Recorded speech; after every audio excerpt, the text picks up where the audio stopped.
Salut à tous, Splinter Cell avec vous de nouveau. Vous vous en doutez peut-être, mais aujourd'hui, d'après le titre, c'était jour de CTF. Et quoi de plus normal pour moi un samedi après-midi que de me coller devant mon écran pour faire des tchals pendant la sieste des enfants. Alors cette fois-ci, c'est du très lourd. J'ai tenté ma chance avec mon équipe au Real World CTF. Alors pour ceux qui ne connaissent pas, le Real World CTF, c'est un gros CTF en Chine. Vous pouvez aller voir si vous voulez la vidéo de Live Overflow qui a fait une super vidéo. C'était en 2019, avant la pandémie. Donc à l'époque, c'était sur place. On voit bien à travers sa vidéo le niveau de la compétition. Et croyez-moi, en 2022, ça n'a pas changé. Au final, je me suis pas démonté. J'ai quand même tenté ma chance, puisque je suis là pour apprendre et pour me dépasser. Donc, j'ai des choses à vous montrer et du feedback pour vous. Je veux notamment revenir sur un des challenges qui m'apparaît être peut-être le seul challenge qui était peut-être à ma portée si j'y avais investi un peu plus de temps et un peu plus d'énergie. Alors, malheureusement, vous l'aurez compris, ce challenge, je n'ai pas réussi à le compléter dans le temps imparti.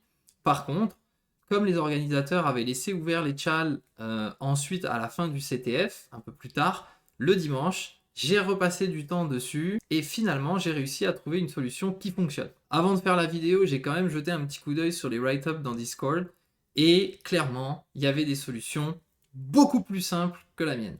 Je vais vous montrer tout ça et on va passer à travers les différentes possibilités qu'on avait pour résoudre ce challenge qui s'appelait Skynet. I'm so sorry, but I'm not able to slow down now. And I'm so sorry, but I'm not able to slow down now. Comme on le voit ici, Real World CTF, c'est peu de challenges, environ peut-être une quinzaine, j'ai pas compté exactement, 2, 4, 6, 8, 10, 12, 14, 16, il y a 17 challenges en tout. Ok. Les challenges sont pour en général beaucoup de points au départ. On démarre à 500 points de mémoire. Ici, celui qui n'est pas trouvé, on voit bien, il est à 500 points. Et puis ensuite, plus les gens trouvent les challenges et plus les points diminuent. Donc, il s'agit en réalité plutôt d'essayer de trouver les challenges que les autres n'ont pas trouvés. Et évidemment, le temps joue beaucoup. Comme dans tous les CTF, il vaut mieux trouver les premiers, le challenge. Donc ici, nous, on va s'intéresser à Hack into Skynet, qui valait du coup 73 points à la fin du CTF, puisque je fais ma vidéo ici alors que le CTF est déjà terminé. J'avais tenté mon coup aussi un petit peu sur SVMI, peut-être que je ferai une vidéo dessus, j'ai trouvé des write-ups, mais j'ai eu de la difficulté avec le container, donc je préfère vous présenter aujourd'hui Hack into Skynet, qui est dans la catégorie Web. Si on rentre dans le challenge à proprement parler, on trouve la description, donc on nous dit essayez de hacker Skynet pour sauver le monde.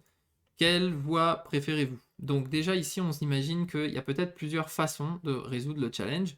On nous donne deux notes. La première dit que Skynet est une boîte noire, donc un moteur de détection qui n'est pas donné dans le challenge. Ici on voit qu'on a des attachments, donc on se doute que cette partie-là ne fera pas partie des attachments, mais on n'a pas besoin de deviner. Ensuite la deuxième note dit qu'on n'a pas besoin de scanner, SQL Map ou autre, ce n'est pas requis pour solutionner ce challenge. Donc, s'il vous plaît, ne les utilisez pas. Et puis, on trouve la cible, en fait, qui est donc une adresse IP avec un range de port, et on nous dit que c'est TCP. Voilà. Ensuite, quand on prend l'attachment, donc attachment, et voilà mon serveur.py, je vais l'ouvrir dans Sublime. Et ici, en fait, je vais grossir un petit peu pour que ça se voit bien à l'écran. Donc, c'est du Flask. Ok, il y a quelques librairies qui sont importées, Datetime, Hlib, et puis une fameuse librairie Skynet, qui nous vient de Skynet. Donc ça, c'est la fameuse boîte noire sur laquelle on n'a normalement pas d'infos. En fait, on n'a pas de fichier. On n'a pas le fichier Python. Donc ici, on initialise Flask, on démarre Skynet, et puis on a une première fonction qui est Skynet Detect.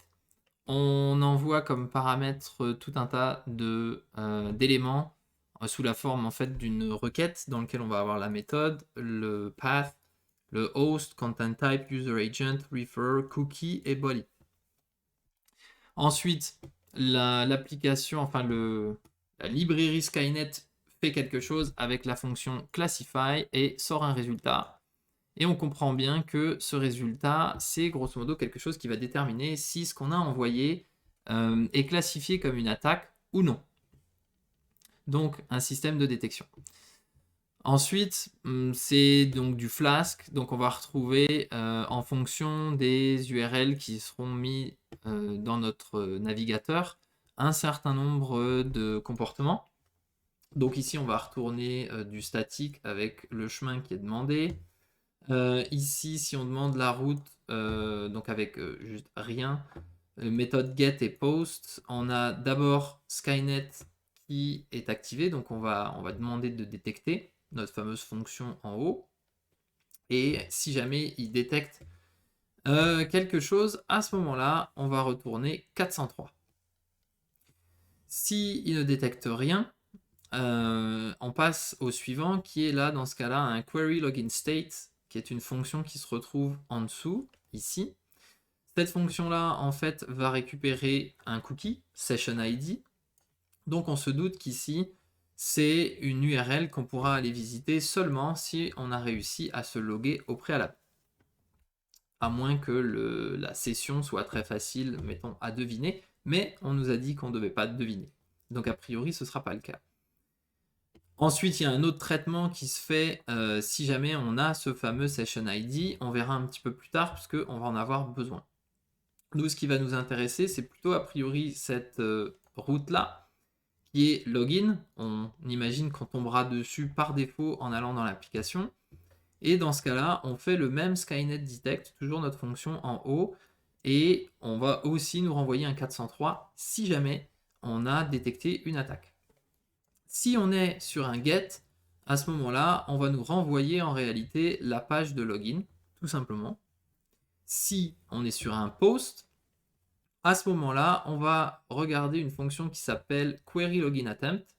Et si query login attempt est faux, en gros, on va renvoyer le login encore une fois.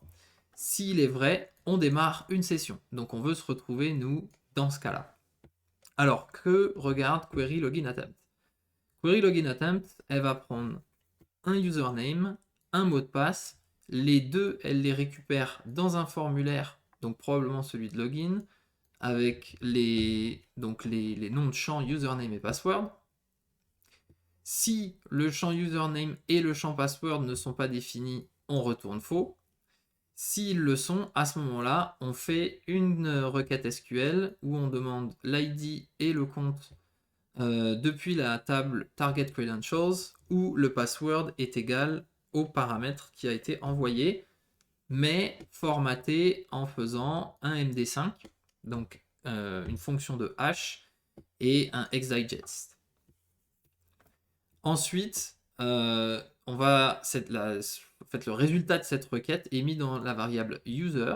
Cette variable est un tableau avec des lignes, des colonnes. On va récupérer en fait le nom. Et si le nom est défini, si user est défini, s'il y a bien une ligne dans le tableau user et que la colonne est bien le nom, du moins qu'il est bien défini, à ce moment-là, on va retourner à la fin la comparaison de name et de username. Donc il faut que le nom qui soit trouvé dans le tableau user soit égal au username, qui se trouve en fait à être le paramètre qu'on a renvoyé ici dans le get, pour que ça fonctionne, puisque ça, ce sera vrai. Et à ce moment-là, on aura accès à notre session ici. En tout cas, on va nous la donner. Donc, on veut se retrouver dans ce cas-là. La session ici, elle nous importe peu pour le moment. En tout cas, on peut voir un peu comment elle fonctionne. Et ensuite, on verra qu'il y a une autre fonction qui va nous servir une fois qu'on est logué. Donc, allons-y déjà avec ça. Donc, on se rend dans l'application. Ici, on a mis l'adresse IP, le port, on a pris le premier. On est sur le login et on va commencer à essayer de voir comment l'application fonctionne. Pour ça, Ce qu'on va faire, c'est qu'on va ouvrir un outil qui s'appelle burpsuite. Donc je l'ai ouvert ici. Burpsuite, c'est un proxy qui va intercepter les requêtes et les réponses. Donc les requêtes, nos requêtes, les requêtes clients et les réponses du serveur. Donc en l'occurrence ici de notre site web. Donc ce que j'ai fait, c'est que je l'ai démarré. Je lui ai donné comme cible l'adresse IP sur laquelle on a notre challenge, ok, 47 242 21 212. Et je lui ai demandé d'écouter, ou en tout cas d'intercepter, ce qui vient avec cette adresse-là, au niveau, enfin du moins ce qui part vers cette adresse-là au niveau des requêtes et ce qui revient de cette adresse-là au niveau des réponses du serveur. Le reste, c'est par défaut. Donc, mon intercepteur est prêt. J'ai aussi configuré Firefox pour qu'il envoie directement la requête au proxy, qu'il ensuite la soumettra au site. Donc, en gros, mon proxy est au milieu de la communication et va bien pouvoir intercepter la communication.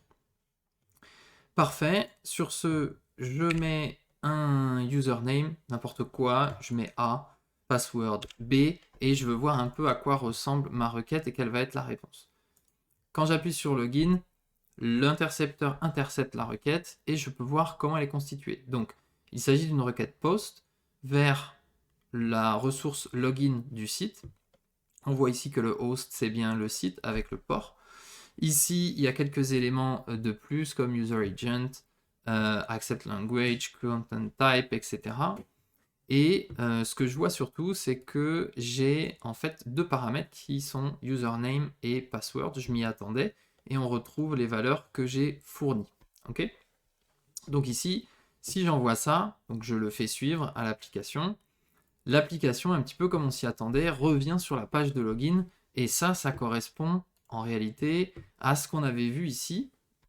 Quand on était allé voir le login, on sait que lorsque on va fournir un post ici, mais qu'on ne va pas réussir à se connecter, à la place, on va nous retourner vers le login. Ok? Donc ça, c'est assez simple.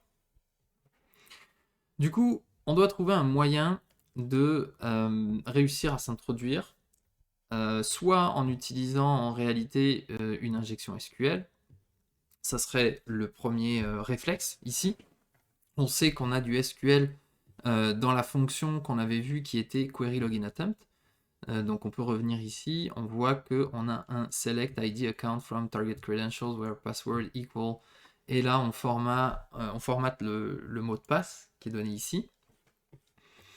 Donc ça pourrait être une voie éventuellement. Par contre, on sait aussi qu'on a un système de détection des attaques. Donc on se doute que ce système de détection, à un moment donné, va peut-être voir le payload qu'on essaye de donner à l'application et nous refuser la connexion, en tout cas nous renvoyer ici sur un 403, puisqu'il y a un if qui fait intervenir ce système de détection au tout début de notre fonction. Quand on appelle, c'est pas le bon d'ailleurs, je suis en train de vous montrer la mauvaise, c'est login ici. En réalité, quand on regarde d'un peu plus près notre fonction query login attempt, ce qu'on va voir, c'est que ici, elle demande le username et le password qu'elle récupère dans le get, dans le formulaire, pardon, pas dans le get, c'est un post. Et ensuite, elle fait une vérification que ces deux éléments sont présents. Mais elle ne les vérifie pas un par un. Elle ne les vérifie pas chacun d'eux. Elle vérifie que les deux en même temps sont présents. S'ils ne sont pas présents les deux, à ce moment-là, elle retourne faux. Mais qu'est-ce qui se passe si l'un est présent et l'autre non? Alors, quand on regarde ensuite ici, ce qu'on s'aperçoit, c'est que celui qui va en réalité être utilisé essentiellement, c'est password, puisque c'est lui qui est utilisé dans la requête SQL qu'on a ici. Le user n'intervient pas.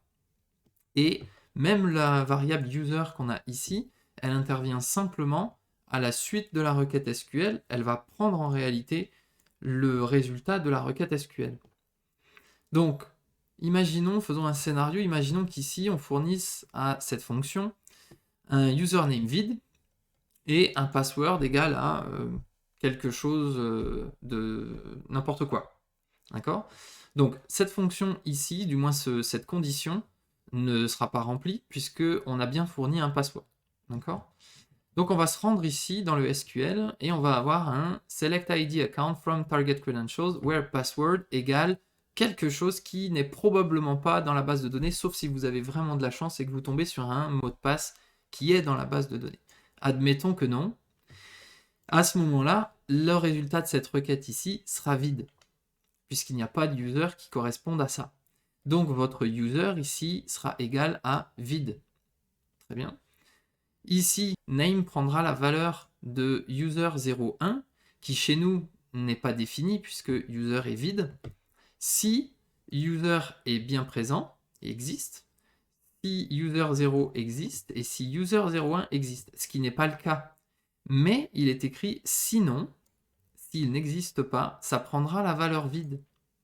Et donc on se retrouve ensuite dans la comparaison qui est faite ici avec un nom name ici qui en réalité est vide et qui est comparé à username qu'on a fourni en haut et qui est vide lui aussi.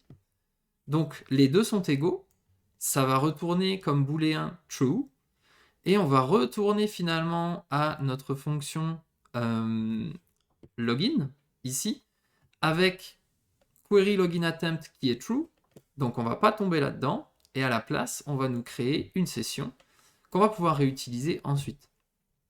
Donc je fournis le même username que tout à l'heure, j'ai mis A pour le username, B pour le mot de passe. J'essaye de me loguer, j'enlève mon A, mon username est donc vide, et je forward cette requête à l'application, et je vois bien dans la réponse qu'on m'a créé un user ID, un session ID, pardon, et donc je vais pouvoir accéder à l'application. Et là, ce que je trouve, c'est un autre champ, d'accord, un autre formulaire. On me dit find best kill time by name. Alors kill time, ça me rappelle tout de suite le fameux KT que j'ai trouvé dans le code ici Python. Je vois qu'on a un champ qu'on peut remplir et puis on peut appuyer sur le bouton query qui est l'équivalent sans doute du submit. Donc on va regarder maintenant un peu plus en détail cette fonction-là. Donc si on va dans notre code serveur, server.py, en réalité on a une route pour login, c'est ce qu'on a fait tout à l'heure, et puis on a aussi une fonction qui est définie pour la route slash, qui est grosso modo rien. Donc, on va regarder ce qu'il fait ici. Donc, on a toujours le même Skynet Detect, donc on va être soumis aux mêmes règles concernant la détection des attaques. Ensuite, on a un if not query login state, et if not query login state, en réalité, c'est ce qui va vérifier qu'on a bien une session. On l'a vu en réalité, query login state ici va en fait définir un SID qui correspond à l'ID de la session et avoir une logique pour vérifier que l'ID, la session qu'on fournit dans la requête est bien valide. Donc ça, de notre côté, ça va être bon parce qu'on a le session ID. Donc ici, on va être bon là-dessus et on va rentrer ensuite dans ces deux possibilités-là. La première qui est qu'on envoie un get, ce sera probablement pas notre cas, puisque on va fournir, on a un formulaire, on va l'utiliser, on va fournir plutôt de l'information dans le champ qu'on va soumettre, donc on sera sur une requête post. Sur une requête post, on voit ici qu'il va nous créer un KT, une variable KT, qui est le résultat de la fonction queryKillTime. Donc si on va vers queryKillTime, qui se trouve en bas, on voit qu'en fait, il va récupérer le nom. Donc le nom, c'est probablement le nom du champ qu'on a, le seul champ sur le formulaire. S'il n'est pas là, on retourne rien, donc ça ne va pas nous aider. Sinon, en fait, on fait SQL, on définit une variable SQL qui est le résultat d'une sélection select name born from target where age plus grand que 0. And name égale à ce qu'on va fournir. D'accord ? Donc on comprend qu'on est sur une base de données avec un nom, une date de naissance, du moins probablement une date de naissance, depuis la table target, dans lequel l'âge sera plus grand que 0, et le nom va être égal à ce qu'on a fourni ici en paramètre. Ensuite, on voit que on aura NB qui sera égal à au résultat en fait de cette requête-là. Si MB n'est pas là, donc si on n'a pas retourné quelque chose de cette query-là, dans ce cas-là, on ne retourne rien. Donc là, on se rend compte, c'est qu'il va falloir fournir en réalité un nom qui existe dans la base de données, sinon on ne retournera rien. Sauf qu'encore une fois, on est dans un cas où on peut faire de l'injection SQL et donc on peut fournir en paramètre quelque chose qui pourrait être exécuté ensuite ici au niveau du paramètre. Donc c'est ce qu'on va essayer. Donc je retourne dans l'application, je sais que je vais devoir utiliser ce champ-là. Maintenant, il faut que j'essaye d'imaginer un petit peu ce qui va se passer sur la requête SQL par rapport à ce que je vais mettre là. Pour nous aider, ce qu'on va faire, c'est qu'on va mettre la requête SQL qu'on a en fait dans notre Python dans un document texte et puis on va essayer de simuler ce qui va se passer. Donc là ici j'ai un select name born from target where age plus grand que 0 and name égale et c'est là que rentre mon paramètre. Donc ici, ce qui serait intéressant pour nous à la limite, c'est de réussir à faire en sorte que ça ce soit vrai, d'accord ? Parce que si c'est vrai, ça veut dire qu'il va nous retourner en fait tout ça qui correspond à toute la table. On pourra éventuellement lui rajouter ici un truc du style limite 1 pour qu'on ait seulement le premier de la table. Donc c'est un petit peu ça l'idée. Par contre, ici pour que ce soit vrai, ce qu'il faudrait idéalement qu'on ait, c'est qu'on ait à l'intérieur quelque chose comme name, puisque name égale name. Le problème, c'est que on va avoir une apostrophe ici. Donc, ça va être considéré comme un string et non comme le paramètre name. Ce qu'on pourrait faire par contre, c'est lui envoyer, on va enlever les brackets ici qui étaient juste là avec le Python. Ce qu'on va avoir en fait, ce qu'on pourrait faire ici, c'est envoyer plutôt un apostrophe ici et lui dire qu'en réalité, après, ça ne fait pas partie de la requête. On va concaténer l'apostrophe ici avec name et on va également concaténer ici de manière à avoir en réalité quelque chose qui fasse... en fait, on n'a pas besoin nécessairement de concaténer. Ce qu'on veut, c'est limite. D'accord ? Et on va mettre notre 1 ici, qu'il va falloir en réalité mettre entre apostrophes. D'accord ? Donc, on est d'accord que le deuxième apostrophe ici est donné déjà par l'application. Celui que nous, on va rajouter, c'est celui-là. Donc, au final, notre statement, ça va être ce qu'on a ici. Donc, je commence par un apostrophe. Je mets les deux signes de concaténation pour que, ici, le vide soit concaténé avec name. Ça me donnera name égale name. Ça, c'est toujours vrai. Et ça limitera les résultats à une ligne, ce qui va me donner normalement le premier... en fait la première ligne dans la table. On va essayer ça. Je copie, je vais sur mon application, je paste et on regarde ce que ça donne. Bingo, on a réussi notre injection SQL dans l'application. Donc ici on nous dit que la première c'est John Connor, on nous donne la date, donc puisque c'est born qu'on avait sélectionné, il y a même une heure avec. Donc là, ici, on sait comment récupérer la donnée de la table. Par contre, on ne sait pas encore tout à fait comment on pourrait récupérer autre chose.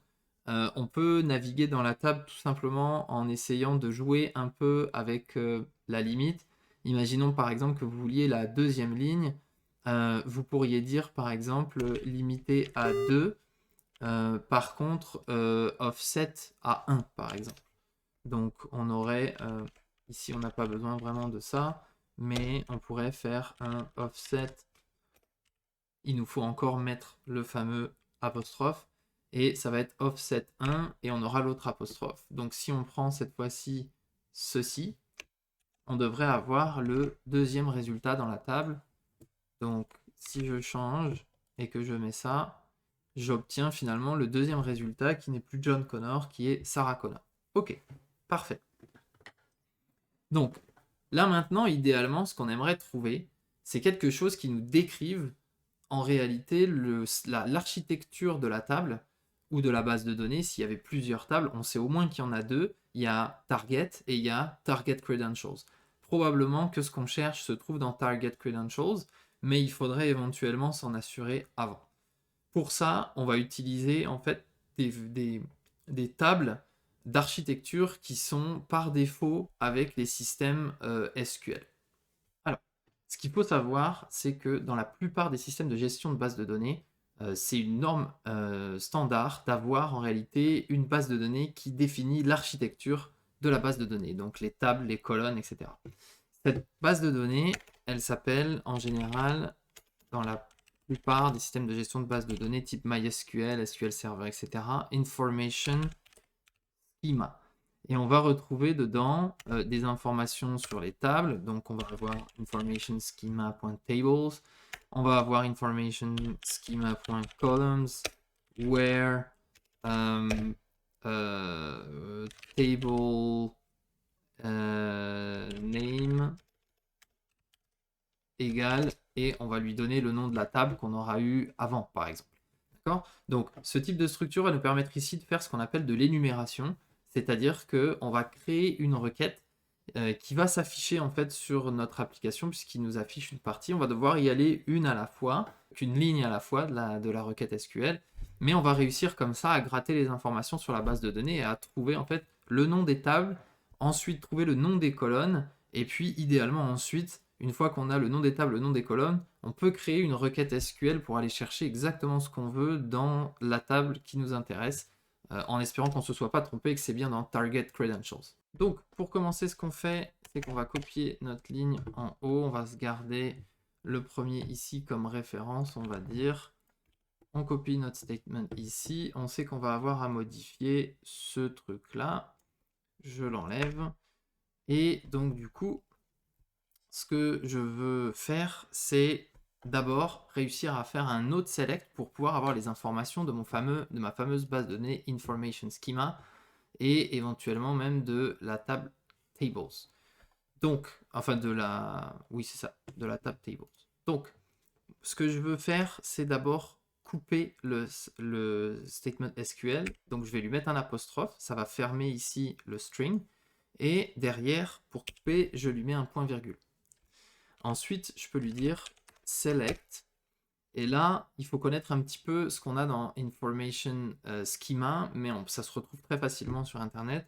En réalité, le nom des tables, c'est table name. Ici, il faut faire attention que dans la requête initiale, je demandais name et born. Donc il va falloir que je respecte en fait deux champs vraiment que je viens retirer de la requête, sinon ça va pas passer dans mon template. Donc ce que je vais faire, c'est que je vais lui mettre une colonne nulle. Elle n'est pas importante pour moi, mais elle est importante pour que ça fonctionne. Ici, je vais lui mettre from tables. En fait, il faut même que je précise que ça va venir de information schema.tables. Ok. Et là, par contre, ce que je vais faire, c'est que je vais lui demander. Alors, comme je ne sais pas exactement combien il y en a et que je ne veux pas que ça roule pendant des heures, je vais lui limiter les résultats à 5 résultats. Et surtout, ce qui est important, c'est que je vais lui préparer déjà un offset. Là, je le mets à 0 parce que je veux le premier.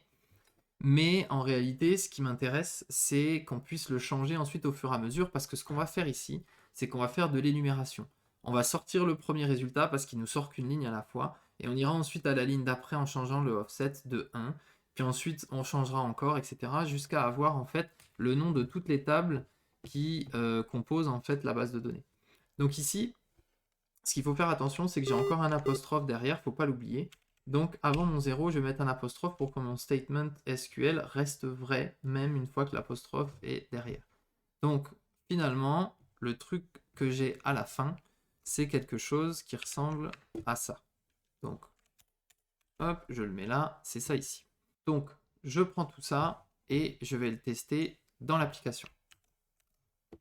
Donc, je prends mon statement ici, je lance, et là, il tourne pendant un petit moment. Ok, c'est bon. Donc ici, une bonne chose, il nous a retourné quelque chose, et on a bien deux éléments. Target, donc c'est le nom d'une de mes tables, et en plus, je le sais parce que je sais que ça vient de... Je l'ai dans, en fait, serveur server.py et ma fameuse colonne nulle. Donc ici, ça veut dire que je vais être capable de faire une énumération. Il suffit simplement de changer mon offset. Donc je vais le faire directement ici. Je vais changer mon offset pour 1. On devrait à un moment donné tomber sur Target Credentials. Voilà. On devrait avoir aussi Session à un moment donné. La table des sessions, on sait qu'elle était aussi dans le... Voilà, Login Session, elle était dans le server.py. Je peux regarder ce que j'ai ensuite, parce que ça, ce serait du nouveau. Oh, ok. Donc ici, déjà, donc PG, c'est pour Postgres. Donc ça nous dit déjà quel est le type de base de données, du système de gestion de base de données. C'est du Postgres SQL. Et ici, c'est des tables, en fait, plutôt standards, donc qui vont pas nous intéresser. Ce qui veut dire qu'en fait, ma base de données elle est composée essentiellement de 3 tables, Target, Target Credentials et Session. On pensait déjà avant que notre flag est dans Target Credentials, ça nous renforce dans l'idée, elle est probablement pas dans Session, elle est probablement pas dans Target, mais plus probablement dans Target Credentials. On va faire cette hypothèse-là. Et maintenant, ce qu'il faut, c'est qu'on aille chercher en fait le nom des colonnes. Donc ici, je vais venir modifier, je vais le modifier ici, le statement. À la place de table name, je vais chercher plutôt le nom des colonnes. Okay. Donc, ça va être column name null from information schema that columns. Ok. Et par contre, là, il va falloir lui préciser quelle table, parce que je ne peux pas lui demander des colonnes de n'importe où.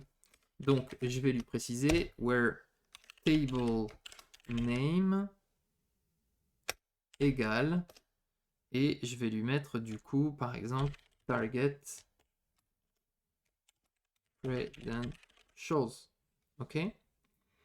Et avec ça, normalement, je devrais réussir à avoir en fait, l'information que je cherche.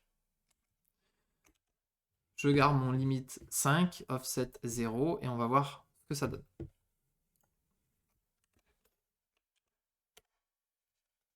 Ah, il y a une erreur quelque part. Bah oui, évidemment, j'ai pas mis mes guillemets ici, donc ça va pas marcher. Voilà, c'est beaucoup mieux à mon avis comme ça. Je recommence. Donc mon application ici. En avant. Et voilà, ici, de nouveau, j'obtiens une information. La première colonne de ma table Target Credentials, c'est ID. Ok, évidemment, ça, c'est ma colonne nulle, comme tout à l'heure. Donc là, maintenant, je vais pouvoir jouer un peu avec et énumérer, là encore, les colonnes de la table. On va y aller avec 1. Donc la deuxième, c'est Account. Il y en a certaines que je connaissais, encore une fois, parce qu'elles étaient dans le serveur.py. La deuxième, c'est Password. Peut-être que celle-là va m'intéresser parce que peut-être que mon flag pourrait se retrouver dans le champ password. J'ai en 3 access key. Peut être intéressante aussi. Il pourrait être là-dedans. J'avais limité à 5. J'espère qu'il n'y en a pas trop non plus. Ah, secret key. Alors ça se qualifierait bien pour un flag. On va quand même aller voir ce qu'il y a en 5. En 5, il n'y a rien, donc ça veut dire qu'il y a 4 champs dans ma table. On a dit ID, account, qu'est-ce qu'on a dit d'autre? Access key, secret key, et voilà, j'en ai 4. Ok. Donc, moi, ce qui va m'intéresser maintenant, c'est d'aller voir finalement si dans l'un de ceux-là, j'ai quelque chose en fait qui pourrait ressembler à un flag. Donc là, il va falloir que je change un petit peu mon statement. Donc je sais ce que je cherche, je sais quel nom ça a. Je vais mettre que je cherche par exemple password. Depuis, on pourrait même y aller 2 champs à la fois. On pourrait mettre password et access key.